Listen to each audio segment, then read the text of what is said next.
Welcome to the Human Capital Innovations Podcast. We're your source for personal, professional, and organizational growth and development, where we share original research, explore industry trends, and interview executives and thought leaders from across the globe. We hope you join us often for practitioner-oriented content around all things related to leadership, HR, talent management, organizational development, and change management. Maximize your personal and organizational potential with Human Capital Innovations Podcast.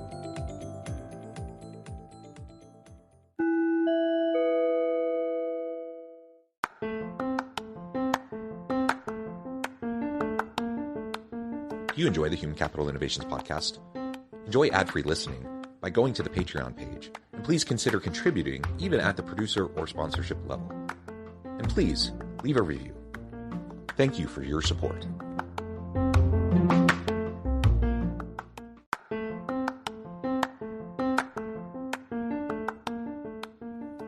Welcome to the Human Capital Innovations Podcast.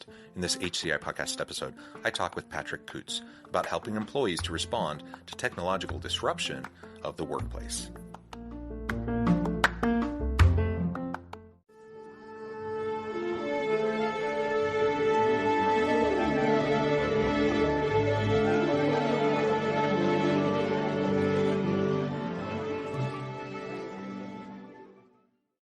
Patrick Coutts, welcome to the Human Capital Innovations Podcast. It's a pleasure to be here. Thanks for having me on the call, John. It is a pleasure to be with you. You're joining us from London. I'm south of Salt Lake City in Utah. And today we're going to be talking about helping employees to respond to technological disruption in the workplace. We know that the rate of change is increasing. It's been exponential over the last couple of years in particular, but really the shifting nature of work has been influenced by technological disruptions for a really long time. People often talk about how we're in the fourth wave of the Industrial Revolution, for example. So this is just a new type of disruption driven by AI, machine learning, advanced robotics, and other forms of automation. And then the question is, how do we adapt to this, and how do we embrace it in a way that we can leverage it to help everyone to live their best lives, do meaningful work, and ultimately help organizations prosper, as well as the humans within those organizations. As we get started, I wanted to share Patrick's bio with everybody. Patrick Coutts spent nearly 20 years in teaching before co-founding Mindstone. As a teacher of philosophy and ethics, Patrick's mission is to bring about eudaimonia. Is that how you say that? It is, but it's an ancient Greek word, so you know what, say it however you like. Yeah, that is fun. And that is the flourishing of human potential through learner-centered education. At its heart, learning is about making links both between ideas and between people. Patrick co-founded Mindstone to put the learner at the center of the learning process, grounding Mindstone in the real-world experience of learners and educators. Outside the classroom, Patrick is a songwriter and musician with 3 albums recorded to date. He's a writer with 1 science fiction novel and a distance runner with 3 marathons so far. These past times reflect his creativity, his precision, and tenacity, all of which are essential for helping people become better learners. I love all of that, including the pastimes, the hobbies. That's fantastic. Anything else you would like to share with me or my listeners by way of your background before we launch on into the conversation? Only just to say that my background in teaching presents me with an unusual experiential perspective on the tech industry that I have entered and on the world of work. My career showed me the way in which our education system does a poor job of preparing people for the world of work, and the university system into which I fed high school students. I was responsible for K11 and 12. Likewise is poorly matched for the workplace that comes after it. And so that formed the basis of my drive and my passion to want to bridge that gap and help people to thrive and flourish in the workplace. And although our platform is intended for everybody, we're starting with adult learners. So the listeners to your podcasts may well find that what I have to say about our platform, as well as my experience and insights into learning, are of some relevance to them. Yeah, that's fantastic.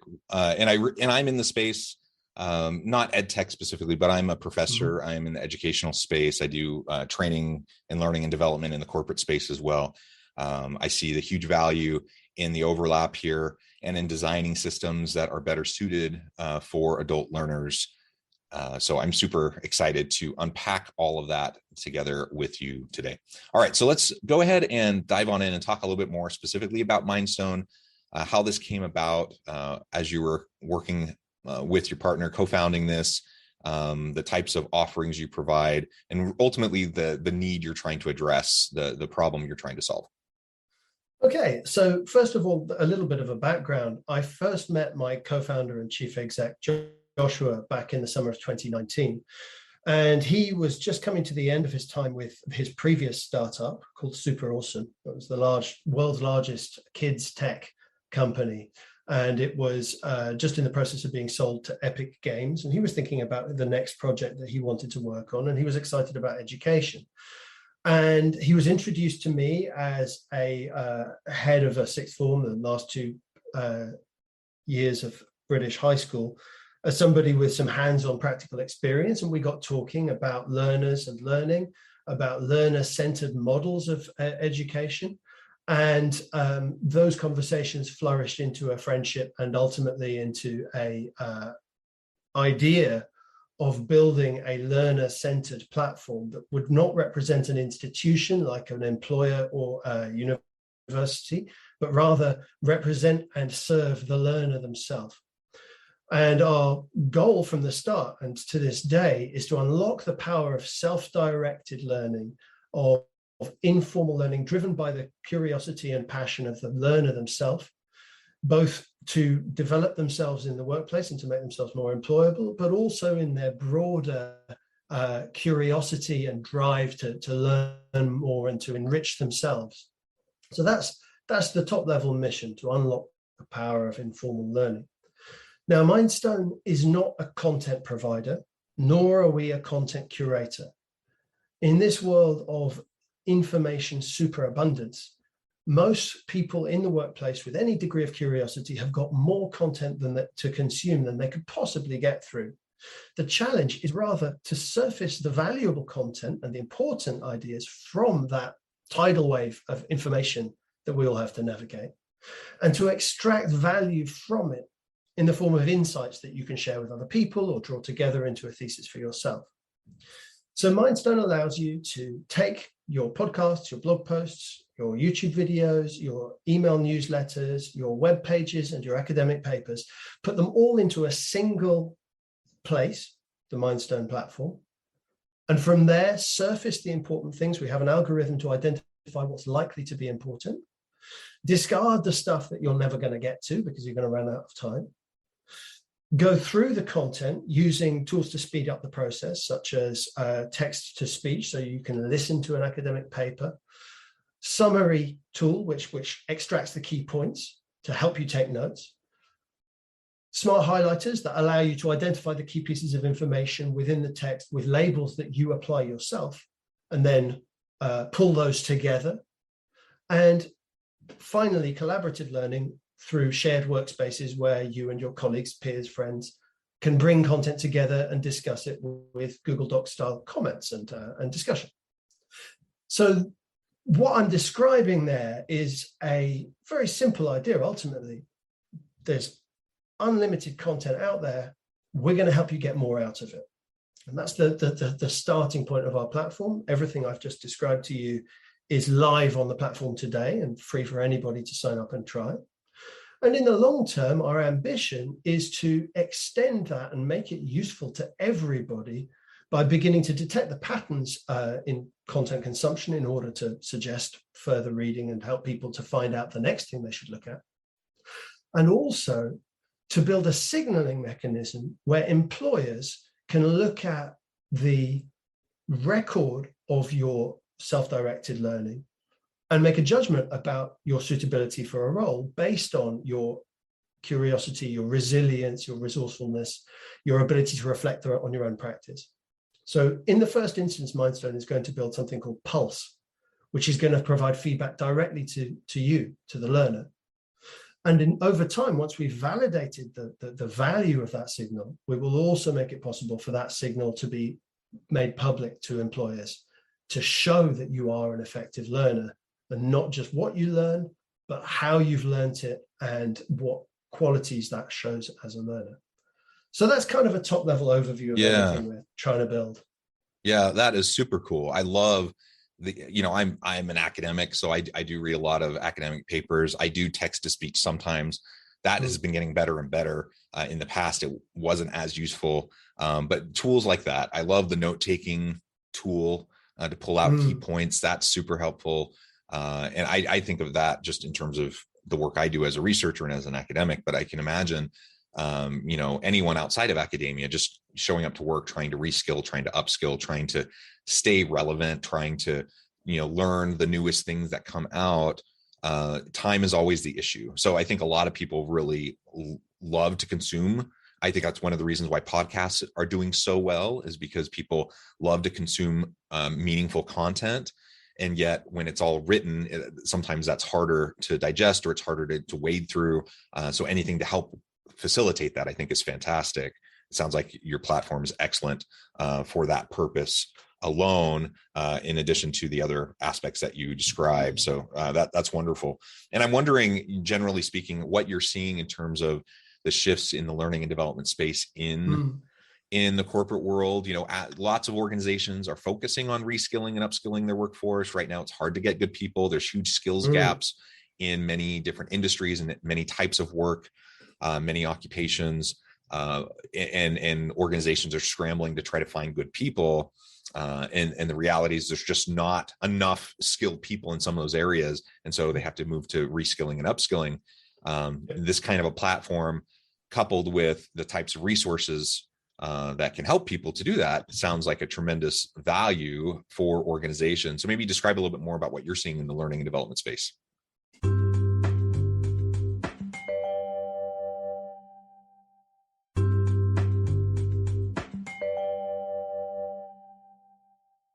Well, I want to preface my answer here with a reminder that Mindstone is not a platform for employers at present.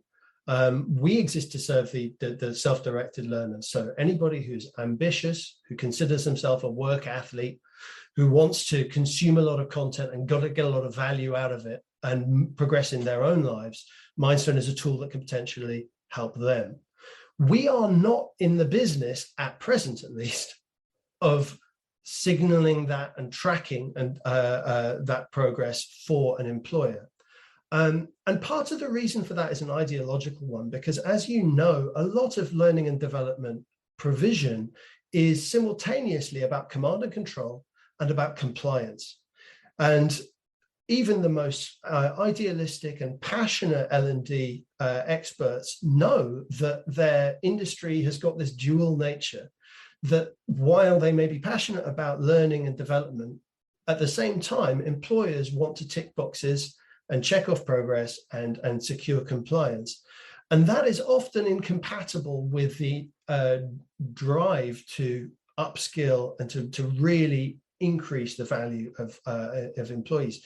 So I have a great deal of sympathy for people in the L&D space for that difficult line that they're having to walk. Can I just add there? Go for it. That's been, my experience is I've seen learning systems within organizations, and it seems like more often than not, they become compulsory. It's about compliance. It's about checking boxes, and any intrinsic motivation that employees may have had already within themselves to learn and to grow and to develop in new areas. As soon as it becomes compulsory, that turns to an extrinsic type of motivator, which just isn't as powerful, and it's not going to be sustainable for people if they're really trying to reskill and upskill. So I totally get what you're saying. Makes a whole lot of sense. On the other hand, I totally get how organizations would love to be able to utilize a platform like this to help in the L&D process with their people. So I'm not sure, if that tension can be resolved. But it seems like perhaps an opportunity. Yeah, John, this is a really tricky one, and one that we as a company wrestle with. Now, as I said, we are driven in part here by our values, because we want to position ourselves as learner-centric and the extrinsic drive of the employer to upskill their workforce. There's nothing wrong with that as an ambition, but it's something that we have found up till now, at least, that we can't serve two masters. And so that has made that decision for us at this stage. Now, the point at which it sort of bubbles up and becomes a spontaneous phenomenon, because Mindstone is a collaborative learning tool, because anyone can invite anybody to a workspace and collaborate with them in that workspace, adding resources, annotating them, and discussing them. This is something which has the potential within organizations to have that transformative impact, but we want to see that from the ground up, bubbling up from the individual users. And when you look at a heavily networked phenomenon like Slack, for example, Slack's takeoff point, their inflection point, was the realization that within organizations, you only needed 3 nodes in a nascent network for Slack to begin to thrive. But they needed to be tightly connected nodes, so 3 people on the same team, for example.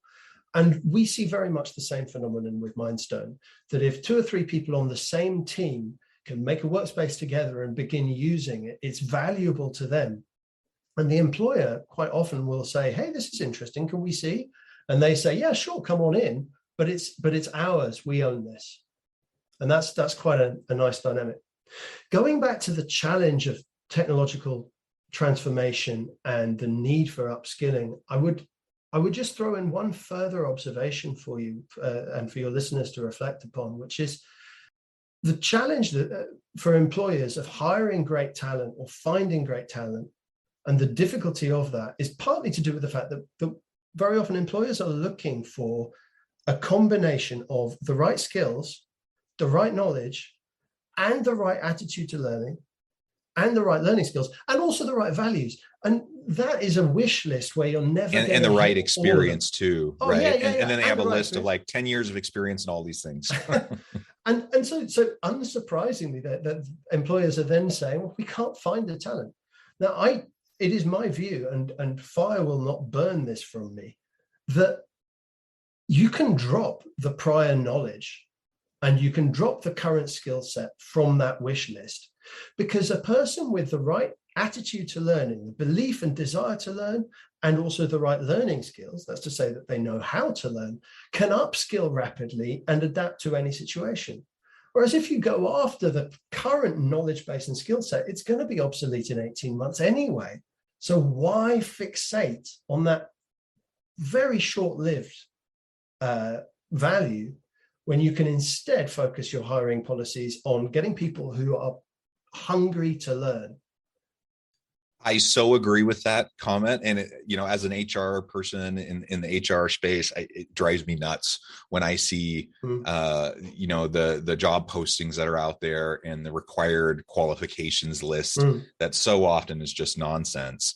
And not only is it nonsense because it's a wish list that you're almost never going to find anyone who checks all those boxes, but it becomes a huge inclusion issue and an equity and diversity issue. Yep. There's lots of research that shows that men, for example, when they see the required list, the list of requirements, they will mentally think, oh, I check off maybe half the boxes, I'm going to go ahead and apply. Women, on the other hand, in aggregate, they tend to look at it and they say, well, if I don't check off 90+% of those boxes, I'm not even going to bother applying. And so then you disproportionately have more men getting those types of positions, even though the women are just as qualified, if not more qualified than the men. So that becomes a huge issue. I mean, it's just really nonsensical, and it's an artifact of the past. And honestly, we need to do away with it because it just really hamstrings organizations from getting great people and choosing the right people. So focus, like you said, focusing on learning mindset, on growth mindset, on abundance mindset, on those sorts of things where someone comes into the organization energized, ready to learn and grow. They have to have a baseline level of skills and competencies to be able to learn and grow in that particular area. But if you can bring people in with that baseline and then help train them and help develop them, you're going to be in great shape. Yet most organizations aren't willing to do that. Yeah, I'm going to brag for a moment here, and I apologize for this. It's not a very British thing to do, but I came from teaching, and so I didn't have the track record, the experience as a tech founder or as a head of product or as a chief learning officer. And I came in with zero knowledge and a massive hunger and drive to learn. And a few months after we started, one of our advisors, who's the former head of growth of eBay, a guy called Matt Lerner, was talking to us and to the chief exec. And he was like, where did you find this guy? If you had used any kind of ordinary hiring metrics, you would never have given him a job. What were you thinking? They're talking about me. And that's the truth of the matter, is that my co-founder and chief exec had to see in me not the knowledge, because I didn't have any, not the skills, didn't have that either, but the passion and the hunger and the willingness to learn and a demonstrated track record of being a learner. And of course, the thing is that is something which you not only can you bank it, right? If you can show that you've learned how to do something, whether it's run a marathon or record an album or write a novel, that shows tenacity, that shows curiosity, that shows you've got the eye for detail. And so even though none of those things are anything to do with my working life, those were the things that got me the job. And I think that's the mindset we need to look at hiring. I'd say one other thing. I've got a bit of a bee in my bonnet about interviews. And I want to talk to you in that thread about inclusion and identity. That if we hire people based on interviews, we end up hiring people because we like them, no matter how much we might dress it up in some semi-formally derived set of questions. We form judgments about people, and they don't stand up to scrutiny. I read some research on this recently, that the reliability or the validity of hiring decisions based on interview is about 18%. Okay, on a 0 to 1 scale, it's about 0.18. Psychometric testing can be anywhere from 0.3 up to about 0.55. Okay, so we should just be abandoning the interview altogether and asking ourselves, okay, what's the evidence? What's the psychometric test telling us about what kind of person this is? And let's make a judgment based on that, and not let ourselves make judgments based on, well, this person looks like me.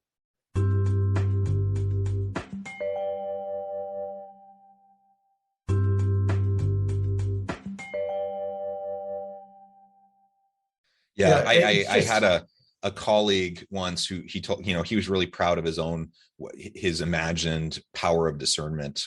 So he's an executive, and he'd hire a lot of people. And he's like, you know what, I've learned over the years, the surefire way to make the right hire is to, when I'm interviewing the person, to imagine who would I like to go camping with for a weekend, and whoever I can say that about is the right person. And exactly, it's like facepalm moment. I'm like, oh my gosh, you're just asking for lawsuits. You're going to make bad hiring decisions. You're only hiring people that are like you, that look like you, that talk like you, that act like you. And you're going to have diversity, equity, inclusion issues. It's just a huge problem. And you're absolutely right. The research shows, there's tons of research on this, that interviewing is the worst tool to effectively select and hire the right person to perform well in a job. Yet it's the number one tool that we use. More, bigger organizations, sometimes they'll have a variety of different things that they use, and they'll use work samples and psychometric testing and other things as well.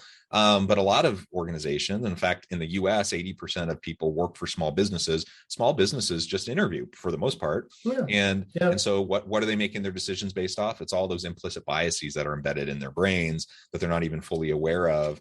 And then they're just hiring people that they're comfortable with. And hiring someone you're comfortable with isn't necessarily a bad thing, but if that's all you're doing ever, then you're going to end up without having good diversity in your team, and your organization is going to suffer from it.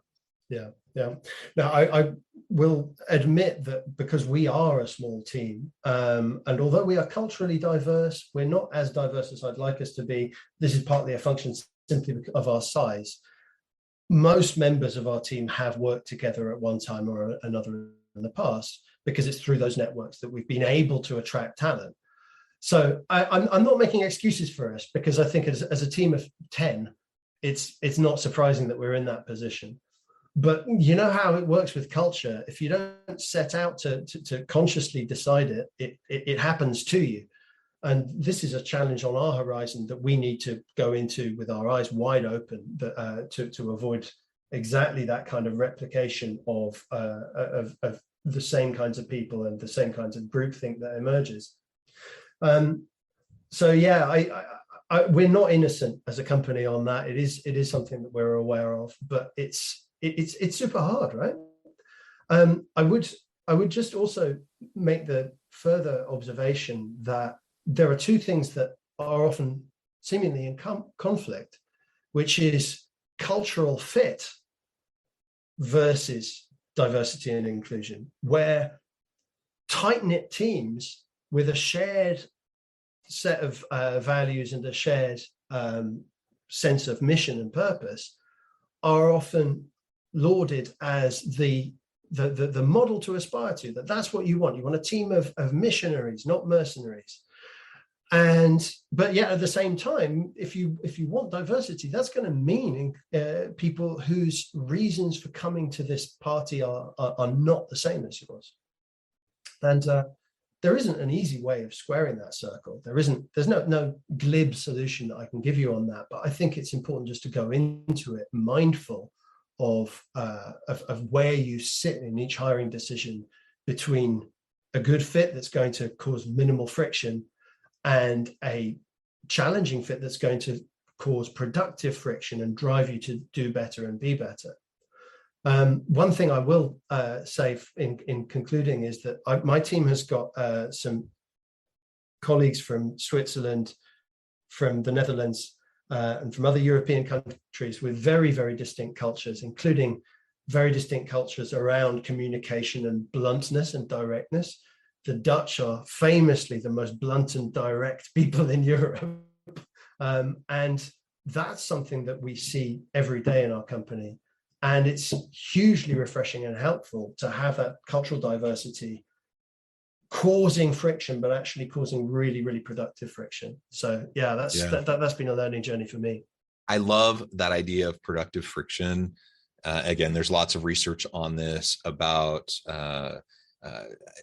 conflict, and people try to avoid conflict, and so we can replace friction with conflict. Lots of research on this.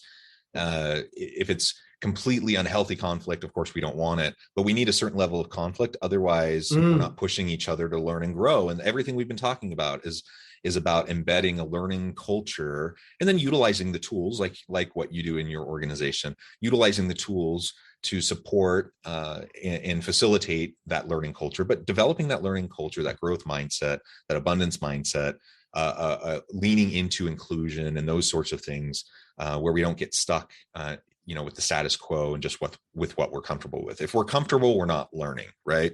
And so that's what that's the message we need to hit home over and over and over again with everyone in our teams, everyone that we interact with. And certainly for myself, I hope that I never become stagnant. I hope that I never become passive and complacent in my own career and my own learning. Absolutely. Now, I want to share a concrete example of what we do as a team to make ourselves very uncomfortable indeed. And I hope that your listeners will find this interesting. It's certainly been the most transformative thing for us.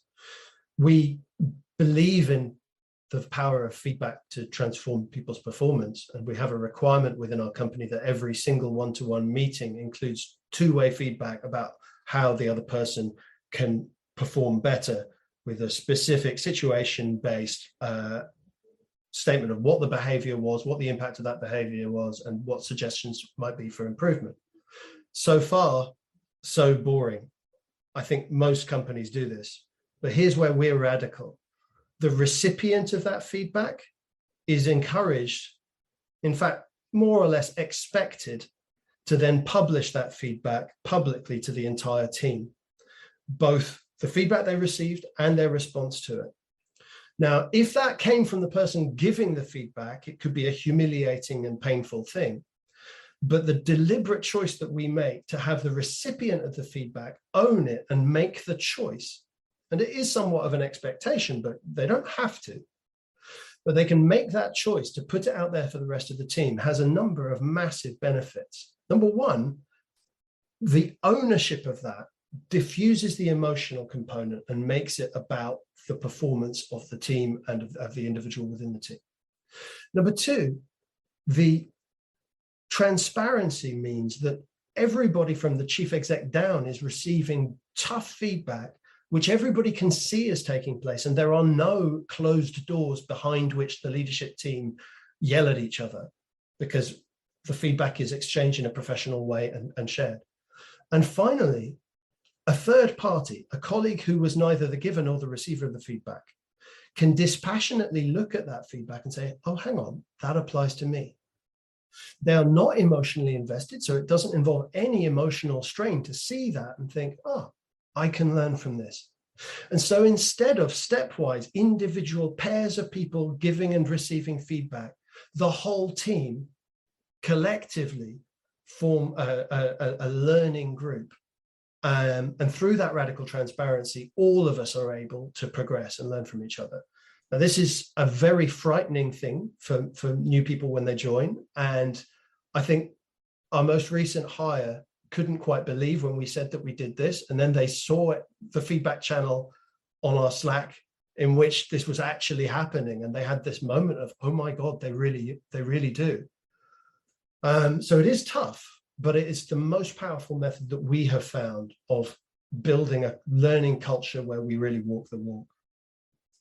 I love it, Patrick. What a fantastic example. This has been a really fascinating conversation. I know at the time I need to let you go, but before we wrap things up for today, I just wanted to give you a chance to share with listeners how they can get connected with you, find out more about your work, your team, and then give us the final word on the topic for today. So first of all, the website of the company is www.mindstone.com. That is, of course, the same Mindstone as in the Marvel Cinematic Universe. I have no idea why they never trademarked it, but we got the trademark, and so we are mindstone.com. You can reach me, Patrick, at mindstone.com, and of course, I'm easy to find also on LinkedIn and Twitter. And my closing remark to your listeners would be, if you're a work athlete and you're wanting to get more value out of optimizing your information diet, to save time, to get more done, to get ahead and stay in front, then check out Mindstone. It's completely free, and it's a platform that can help you to learn faster and remember more. Wonderful. Thank you so much, Patrick. It's been a pleasure. I encourage listeners to reach out, get connected, find out more about what Patrick and his team can do for you. And as always, I hope everyone can stay healthy and safe, that you can find meaning and purpose at work each and every day. And I hope you all have a great week.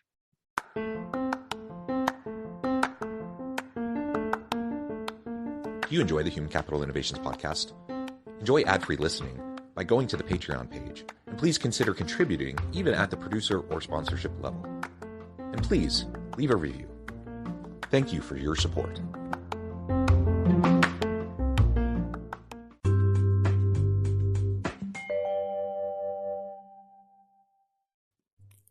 Thanks again for joining us for this episode of the Human Capital Innovations podcast. I hope you stay healthy and safe and that you have a great week.